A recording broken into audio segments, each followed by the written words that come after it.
What I mean, you were big on him before he got to Illinois. What attracted you to him? Well, he had such great fundamentals. Yeah. Big, strong, good fundamentals. With that, you can, the other stuff that that we take pride in our program of becoming a tournament player, a champion type player. He had all the ball striking stuff. He compressed it, hit it hard. But now he's learning all the intricacies that how to be a player, and that's really starting to come together for him. But he's a great kid. He's a great family, supportive family. They get it. He gets it, and all that was a perfect fit. What are some of the little intricacies that he's maybe improved on or gained? Well, he's keeping his pace. Last year when things didn't go well, he'd walk up the fairway 100 yards ahead of everybody. He'd pick up everything in his game. Now he's letting it come to him. He's more of a mature player. He's learning how to the surroundings of the golf course, how the lay of the land works, and just feel for the game. I call it. He's developing a better feel for the game, which all good players have. They don't consciously think through everything. And last year he was consciously learning to play.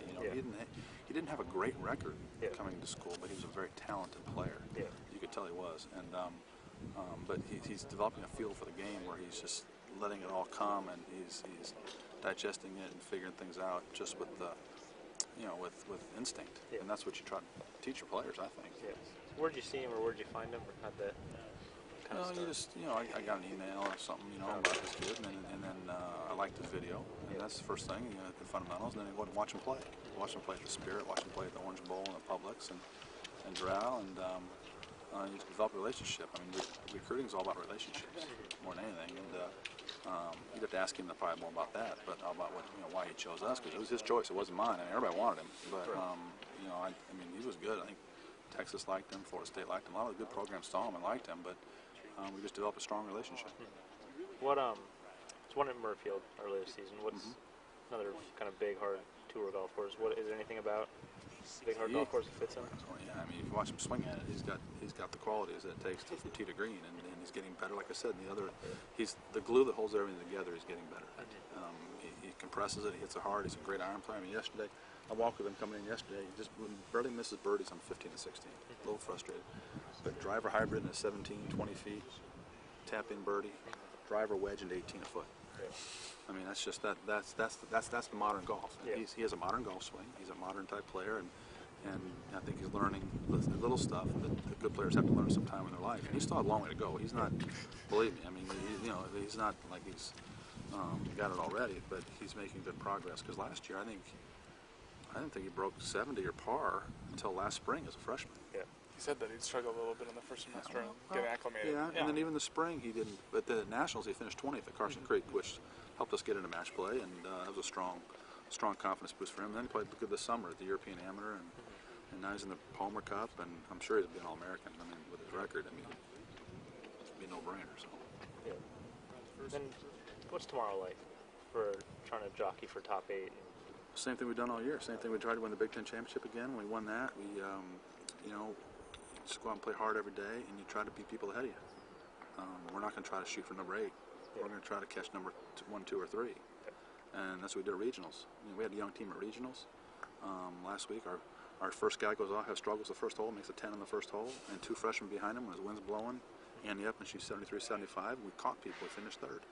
So that's tomorrow. We're going to have to do the same thing. And the mindset is to come out and go after it, not protect anything. We're not good protectors. We're going to go, and that's kind of been our MO.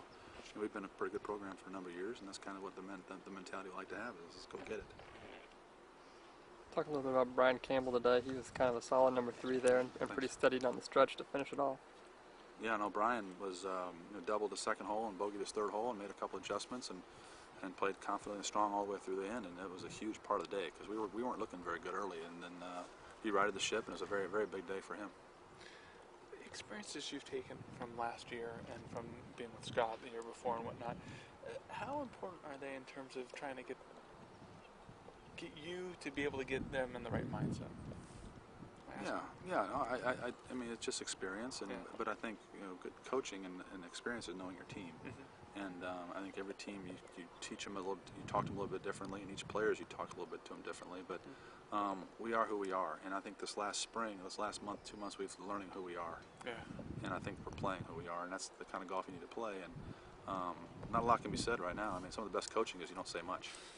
You know what I mean? Yeah. I mean, you create an environment, you create a mindset, Yeah. but then you can make bigger problems than they are. And some of our guys were thinking too much out there today. To be honest with you, they were trying too hard. Sometimes you got to relax and just play and let your talents take over.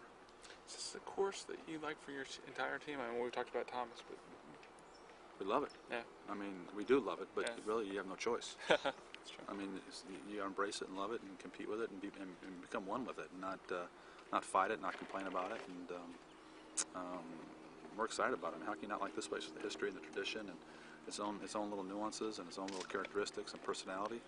You gotta bend to it. It's not gonna bend to you.